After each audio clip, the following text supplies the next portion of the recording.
मुज़ाकरात के बजाय एहतजाज पर फोकस है। 90 दिनों में बानी पीटीआई को रिहा करवाना है। रहनुमा पीटीआई अली मोहम्मद खान की बोलियों के प्रोग्राम पॉलिसी पॉइंट विद अफसर कोमल में गुफ्तगू। कहा हर सूबा अपने इलाकों में एहतजाज करेगा।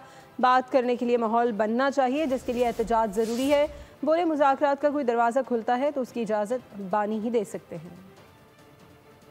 देखें, एहतजाज होता मुज़ाकरात का दरवाज़ा खोलने के लिए ताकि आप अपने मुतालबात सामने रख सकें, लेकिन मुतालबात आपके सुने तभी जाते हैं जब आप अपनी कोई स्ट्रेंथ शो करते हैं। बदकिस्मती से ये पाकिस्तान की सियासत का पिछले 40-50 साल से ये खासा रहा है, तो इस वजह से ये तासुर तो है जमात में कि बिल्कुल बात होनी चाहिए, लेकिन बात के लिए माहौल बनना चाहिए और उसके लिए एहतजाज ज़रूरी है।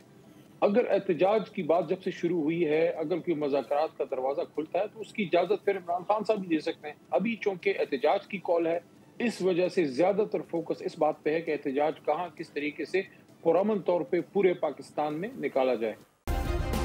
सब्सक्राइब करें और बेल दबाएं ताकि कोई खबर रह न जाए।